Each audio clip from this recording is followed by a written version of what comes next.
खबर झांसी से है, जहां कोचिंग सेंटर की संचालिका द्वारा नींद की गोलियां खाए जाने तथा उसके पीछे एक कंप्यूटर सेंटर के संचालक दंपत्ति पर उत्पीड़न का आरोप लगाए जाने के मामले में नया ट्विस्ट सामने आया है। इस मामले को लेकर कंप्यूटर सेंटर के निदेशक द्वारा दूसरी कंप्यूटर सेंटर की संचालिका पर संस्थान में कार्यरत रहने के दौरान लाखों का गबन किए जाने का आरोप लगाया गया है। इस संबंध में पुलिस अधिकारियों को भी प्रार्थना पत्र देकर पूरे मामले की निष्पक्ष जांच कराए जाने की मांग की गई है। सिविल लाइन स्थित एपटेक कंप्यूटर सेंटर के निदेशक श्रीमती रजनी गुप्ता ने बताया कि पिछले 30 वर्ष से उनका कंप्यूटर संस्थान काम कर रहा है। उनके संस्थान में दीपमाला सोनी निवासी खाती बाबा काउंसलर पोस्ट पर कार्यरत थीं। सितंबर माह में उन्होंने काम छोड़ दिया। कुछ समय पहले ज्ञात हुआ कि दीपमाला द्वारा छात्र छात्राओं से उनकी संस्था की फीस के पैसे संस्था के अकाउंट में जमा न करवाकर अपने पति अभिषेक सोनी और खुद के खाते में ऑनलाइन जमा करवाए गए हैं। इसके अलावा संबंधित छात्र छात्राओं के कई डॉक्यूमेंट भी गायब कर दिए गए। इसकी जानकारी संस्थान के एक छात्र ने खुद दी। इसके बाद छात्र ने उन्हें रसीद दिखाई जो फर्जी थी। उन्होंने बताया कि यह कई छात्र छात्राओं के साथ किया गया है, जिसका खुलासा परीक्षाओं के समय वेरिफिकेशन के दौरान सामने आया। जब छात्र छात्राओं के पास अनापत्ति प्रमाण पत्र नहीं मिला, उन्होंने आरोप लगाया कि कुछ छात्र छात्राओं के दीपमाला द्वारा बमुश्किल पैसे वापस किए गए। इसके बाद दीपमाला द्वारा कुछ छात्रों को पुलिस में फर्जी शिकायत भी की गई, जो बाद में झूठी पाई गई। प्रार्थना पत्र में श्रीमती रजनी गुप्ता ने पूरे प्रकरण की गहराई से जांच कर कार्यवाही करने की मांग की है। रजनी जी, दीपमाला वाला क्या मामला है?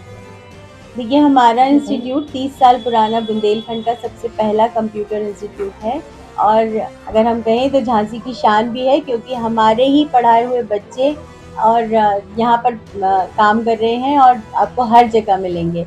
हमारे यहाँ पर अभी पिछले 6 महीने पहले हमारे यहाँ से ये दीपमाला जो है 5 साल पहले काम कर रही थी और अभी 6 महीने पहले यहाँ से चली गई। और हमारे यहाँ पर एग्ज़ाम्स होते हैं जनवरी टू मार्च के बीच में, तो उस टाइम पर स्टूडेंट का नो ड्यूज़ कराया जाता है फीस से रिलेटेड। तो एक स्टूडेंट नितेश करके जो स्टूडेंट है, उसके थ्रू हमें ये पता चला कि उसने जो अमाउंट था यूनिवर्सिटी का, वो दीपमाला के हस्बैंड अभिषेक सोनी के अकाउंट में उसने ट्रांसफ़र किया था। तो जब उसे पूछा तो उसने अपना स्क्रीनशॉट दिखाया और अभिषेक सोनी के अकाउंट में उसने वो पैसे जमा किए थे। तो फिर उसको हमने समझाया कि वो पैसे हमारे इंस्टीट्यूट में नहीं आए हैं, इसलिए आपका जो भी है प्रोसेस वो नहीं हो पाएगा। तो क्योंकि वो दीपाली को जानता था अच्छी तरह से, वो उसके घर के आसपास ही कहीं रहता था, तो वो उसके घर पर चला गया और वहाँ जाके उसने उनसे बात की और उसके हस्बैंड के सामने ही बात की थी और फिर उन्होंने काफ़ी मुश्किल से लेकिन उसके पैसे वापस कर दिए। फिर उसने दीपमाला को जो है वो इंस्टीट्यूट से भी और उस लड़के से भी एक तरह से रंजिश टाइप की हो गई और उसने प्रेम नगर थाने में उसकी रिपोर्ट करने की भी कोशिश की थी। लेकिन जो भी हो, इंस्पेक्टर को समझ में आ गया था कि इन्होंने गलत किया है, तो वो रिपोर्ट हुई नहीं थी। और इसके बाद उन्होंने एक बीच में कोई फर्जी कॉल भी कराया था, तो उससे लेकिन उनको ये बात समझ में आ गई कि शायद हमें अब काफ़ी चीज़ें पता चल गई हैं और तो उससे उन्होंने मतलब जो भी उनको अब टेंशन हो गया है, शायद उनको ये लग रहा है कि उनको सारे पैसे वापस करने पड़ेंगे। तो उसकी वजह से ही मुझे लगता है कि ये सब हुआ है। सेंटर में छोड़ा था?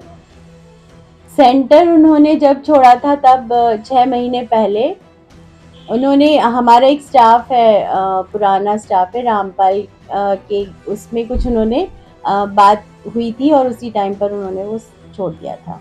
फिर क्या स्टूडेंट्स की जब फीस वगैरह जमा होती है तो क्या स्टूडेंट्स के पास इंस्टीट्यूट का बैंक अकाउंट नंबर नहीं होता है क्या?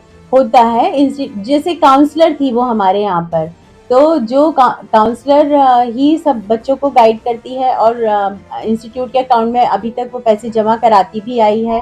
लेकिन ये इसने बीच बीच में, ऐसा नहीं कि उसने सभी के कराए, लेकिन बीच बीच में कई सारे बच्चों के उसने पैसे जो है वो अपने और अपने हस्बैंड के अकाउंट में जमा कराए। 4-6 महीने से लेके अब तक आपने एफआईआर नहीं की? क्योंकि हमें ये एग्जैक्टली नहीं पता था। सितंबर में वो गई है और अभी जनवरी फरवरी में जब अभी ये बच्चों के एग्जाम का टाइम आया, तब जब बच्चों के नो ड्यूज के लिए उनको कॉल किया गया कि आपके एग्जाम्स की डेट आ रही है और आप अपना अकाउंट क्लियर कराइए, तब बच्चों ने हमारे पास आना शुरू किया। जैसे कुछ बच्चे जो पैसे दे चुके हैं वो तो ये मान के चल रहे हैं ना कि उनको कोई पैसा देना नहीं है। इस संबंध में क्या लीगल एक्शन और लिया है? हमने एसएसपी सिटी को कंप्लेन दे दी है अपनी, और उन्होंने उसे फॉरवर्ड कर दिया है। और हम भी यही चाहते हैं, क्योंकि अगर देखा जाए तो उन्होंने हमारे इंस्टीट्यूट के खिलाफ बहुत ही गलत तरीके से जो भी उन्होंने किया है, अब आपस में मिली भगत से किया है, जैसे भी किया है, और बहुत गलत किया है। स्टूडेंट्स का विश्वास, हमारे इंस्टीट्यूट का विश्वास बहुत ही ज़्यादा उन्होंने ख़राब किया है। और ये बहुत ही गलत तरीके से उन्होंने जिस तरीके से ये सब किया है, तो हमारी अब यही रिक्वेस्ट है प्रशासन से भी कि इसके खिलाफ उचित कार्यवाही की जाए और जल्दी से जल्दी इसका सॉल्यूशन दिया जाए। हम लोग